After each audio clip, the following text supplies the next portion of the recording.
Hello, and welcome back to Keyshoe Club. My name's Jordan, and today we are reviewing a comic book. We're not just any old comic book, it is specifically Spider-Man Noir, issue number 1. This is a variant edition. This is Eric Larson cover, this is Eric Larson variant edition, and I think it is one of the best covers you can get for Spider-Man Noir, issue number 1. But before we delve into it, I just want to give you a backstory of where I picked it up, when I got it, and all that jazz. So basically, I got it as part of an order when I ordered from Forbidden Planet. So this is part of an order. I got issue 1. As it came out, I thought, oh, Spider-Man, something a bit different, something set, back in time. And I thought, you know what, it's different, unique, and I thought I'm going to give that a go. So I picked up issue 1 when it first came out, and gave it a read then, and I've just recently given it another reread for this review. So let's get into it, and let's start off with telling you all about what Spider-Man Noir is. So Spider-Man Noir is set in the 1930s, and this run of Spider-Man Noir reimagines Peter Parker as a tough private detective in New York in the late 1930s, blending classic Spider-Man with crime noir and pulp mystery. Peter Parker lives a double life. By day, he is a private detective, and by night, he is the one and only Spider-Man. His life is weighed down by personal losses, financial troubles, and the corruption that infects New York City. But everything changes when Gwen Stacy walks into his office and hires him for a job, which is to investigate the death of her father. Which, if we just delve into that for a second, it makes it really, really good and intriguing, because it's something a little different to your usual Spider-Man. Let me just put the comic there. Yeah, so it's something a little different to what you'd expect with the normal Spider-Man. He is still your friendly neighborhood Spider-Man, but not in the way that, nowadays. It just takes that 1930s sort of feel and brings it, brings a sort of rough and tough Spider-Man, which I think is cool, different, and exciting. And it's got that, I know it's set in the 1930s, but it has that feel to it, like in the way it's written, in the way it's worded, and the way that the artwork is, and how it's all laid out as well. So with this in mind, I want to tell you about the top 3 things that I liked about Spider-Man Noir. So firstly, as I mentioned, I liked that it had a different take on Peter Parker. He's older, he's financially unstable, but best of all, he has guns! Pew, pew, pew, pew, pew! Pew, pew, pew, pew! Yep. That's right, Spider-Man has guns. And he says this is to basically be able to, how do I word it, keep up with the gangs and the villains, because they've got guns, he's got spider webs, and it's like, he thinks that's a bit unfair, so he's got guns to protect himself and to be able to fight the enemies and the gangs. Another thing that I liked about this was that for specific words, for specific detective words, such as safe and bookshelf, these are just some examples, it was underlined and in bold. And I thought this was interesting, because it basically, for me personally, it got me intrigued and sort of thinking that I'm part of it, because you're thinking, oh, that word, because it's a detective, sort of comic. I'm sort of going, oh, so that means that, ooh, interesting, bookshelf, ooh, interesting, safe, ooh, interesting this, ooh, interesting that. And it kind of makes it feel a bit like Cluedo, you're getting all like the stuff together to find out who the murderer was, that type of thing. It kind of made it feel a bit like that, and I really enjoyed it because it got me sort of engaged into the story rather than just being a read. It got me feeling part of it, going, "Ooh, it could be this. Ooh, it could be that," and like I'm part of the story rather than it being just a story that you read. Does that make sense? I hope that makes sense. But yeah, I absolutely love that part of it, and I thought it's just a little different to what you normally get in comics. And another thing that I liked about the Spider-Man Noir comic was that there was banter throughout the whole of the comic. An example of this, and it is a bit of a spoiler, is a moment when Spider-Man is in a place that he's not supposed to be in, and I believe it's the police chief that turns up, and Spider-Man's going, or Peter Parker, I want to say, I'm going to go with Spider-Man. Spider-Man goes, I'm on a case. And then the police chief goes, and I'm Wizard of Oz.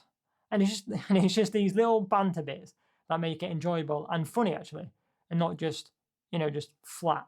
It has that sort of humour to it, banter to it, and makes it exciting which I really, really love. So with the Spider-Man Noir comic, I've only read issue number 1, and I'm just going off of issue number 1, but one question that you're probably wondering is, would I recommend it? And going off of everything that I've said and what I have read, well, and after reading it, not even what I've read, after reading it, I would highly recommend it.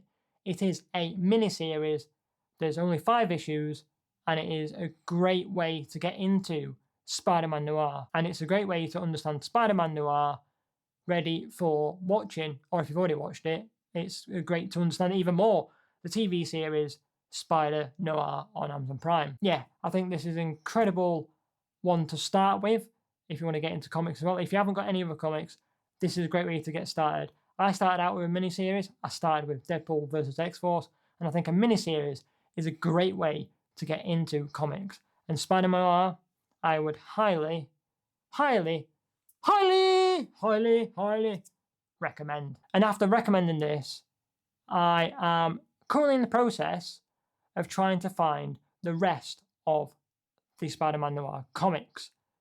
Unfortunately, as I mentioned in my YouTube short, which will be linked somewhere on the screen, I couldn't find 2, 3, 4, or 5. I don't know if it's due to demand, or they're just non-existent, or what have you. If you want to see, as I've mentioned, if you want to see the full in-depth video, watch the YouTube short on this and the issue I've had with it. So with this in mind, I will be picking up the graphic novel that has, I believe it's recently come out. This collates issues 1 to 5, and it's all in one place at a good price.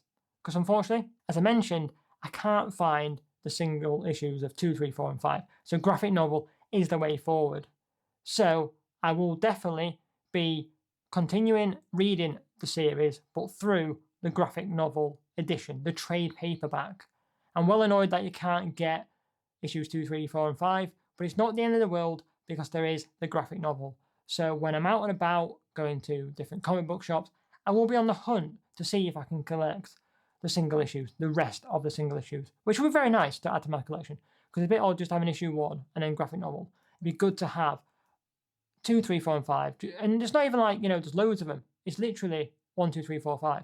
So I have no clue as to where they've disappeared to, but as I said, if you want to watch the full in-depth video, watch the short. It's linked somewhere on the screen, hopefully. If not, it'll be in the description. And last but not least in this video, what's the rating? What rating would I give this out of 5? And in my honest opinion, I had to think then, because I'm and ahhing, I'm going to give it a 4 out of 5. And the reason why I've given that is because I think it's an incredible start to a run of comics. However, when I first bought it, I wasn't overly thrilled by it, shall we say. I do think it's an incredible comic, but I don't think it's the best out there, unfortunately. I do think it's great, and I do think it's one that you should pick up, definitely pick up. But I think, I didn't tell you. Let me add this to it. So when I bought it, basically, I went to go get issue number 2, and then Forbidden Planet cancelled that one comic in the second order that I did when Spider-Man Noir 2 came out, and I thought it was due to demand, so I thought, okay, I'm not overly fussed by it, and I was like, okay, I'll leave it for a bit, and then it disappeared, as I mentioned. So yeah, back then I was like, it's okay, but it's not enough to, go hunting for it somewhere else. So yeah, that's why I've gave it a rating 4 out of 5. It's very, very good, but it's not one that, I'm going to cry about if it's not available anymore. But like I said, I would recommend it because it is a mini-series and a great way to get into Spider-Man Noir. So that's the video, guys. That's the review. I do appreciate you joining me, and I hope that this first review video worked out all right, because I'll be honest with you, I've been stressing about it, and I don't know why, because it's easy. It's just easy to talk about comics, and I was stressing about it, overthinking it, and here I am. So I hope this has worked out all right. I hope everything that I've said has helped. I know I've gone and ahhing, oh, yeah, I'd recommend it, but then gone, oh, actually. So let me set it straight. I would recommend it now that I've watched the TV series on Amazon Prime. Because the TV series is very, very good, I went back to the comics and I kind of understand it a bit better. That's it. Highly recommend it. 4 out of 5. This is Spider-Man Noir comics. Thanks for watching, as I said. and like, subscribe, and comment. And I will see you in the next video. Thank you for watching. Bye bye.